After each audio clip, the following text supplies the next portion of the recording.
Opa, tudo bem? Aqui a turma de cálculo. A gente está fazendo um vídeo sobre a questão da NAD.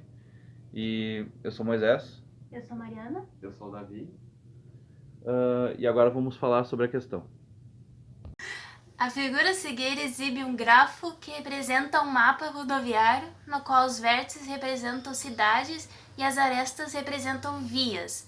Os pesos indicam o tempo atual de deslocamento entre duas cidades.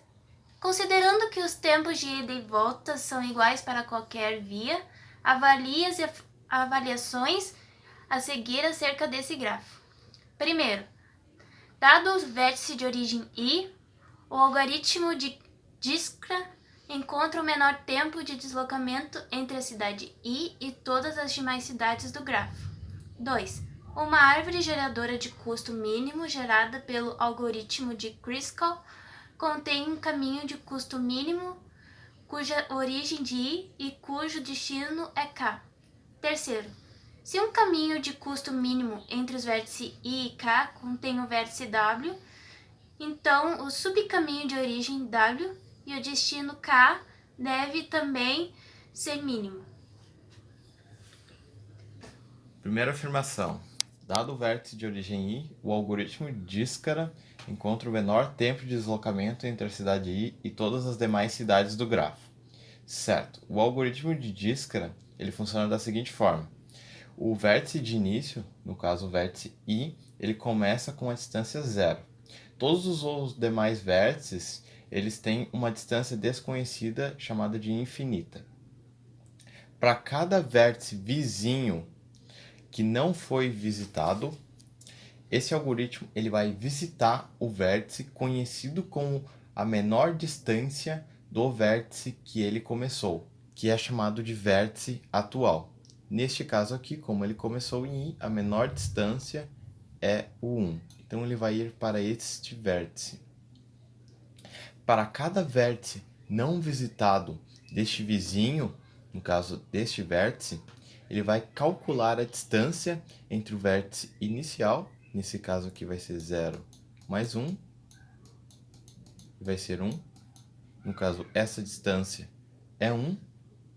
Se a distância calculada entre o vértice anterior e o vértice atual for menor do que a distância conhecida, ele vai atualizar a tabela que contém a menor distância até este vértice com a distância do vértice anterior. Então, resumindo, ele vai atualizar na tabela que a menor distância entre I até esse vértice vai ser 1. E agora ele vai visitar o próximo vizinho que não foi visitado e vai adicionar à lista de vértices que já foram visitados o vértice que foi passado. Então, eu vou chamar esse vértice aqui de A. E ele vai repetir todos esses passos para todos os outros vértices. Caso ele vai vir para cá, vai pegar a distância, 15 mais 1, 16. Então, a menor distância entre I até o vértice B vai ser 16. E vai atualizar a lista com os vértices que já foram visitados. E assim por diante, até chegar a K.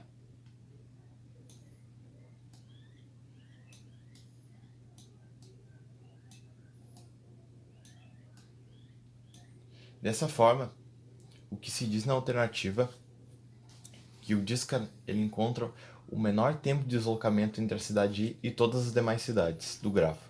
Isso é verdade porque o algoritmo ele calcula a menor distância entre dado um vértice todos os demais vértices que se encontram em um grafo.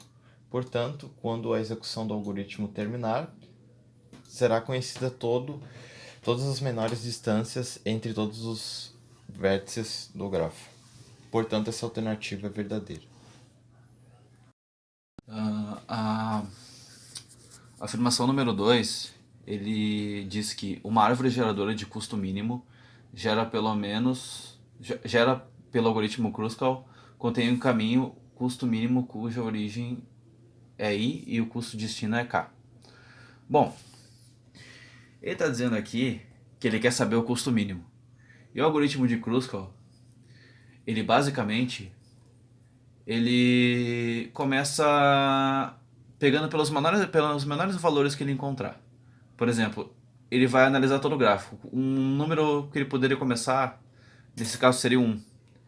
Então todos os números 1 que ele achar, ele pinta.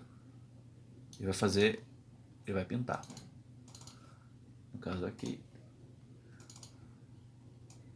ele vai pintar. No caso, esse caminho número 1, esse caminho número 1 também, esse caminho número 1, esse caminho número 1 e esse caminho número 1. Não temos mais caminhos 1. Só que tem uma particularidade nesse algoritmo. Ele não pode criar ciclos. Por exemplo, você não pode ter um ciclo aqui dentro, um ciclo fechado, porque ele é uma árvore. Então, ele basicamente ele não pode ficar rondando o mesmo lugar. Então agora veremos isso com mais claridade quando formos pegar o valor 2, que é o próximo valor da lista. Aqui temos 2. Aqui temos 2 em cima. Aqui temos 2. Aqui temos 2 também. E aqui não podemos pegar esse 2, porque senão ele vai fechar um ciclo aqui dentro, por causa desses dois uns que já foram pegos e desse outro 2 aqui.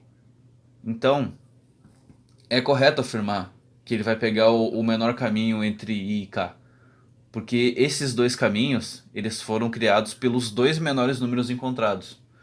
Porque se tu for continuar o algoritmo, por exemplo, ele vai pegar depois o 4, aí depois ele vai tentar achar 5, não vai achar, até que ele vai chegar no 15. Só que com os primeiros dois números que ele encontrou da lista, ele já fez o menor caminho. Então, tá aí a explicação. E a afirmação número 2 é verdadeira. Com as explicações, podemos concluir que a resposta certa é a letra E, com a 1, 2 e 3 são verdadeiras, porque nas alternativas anteriores não tem as questões 1 e 2 corretas.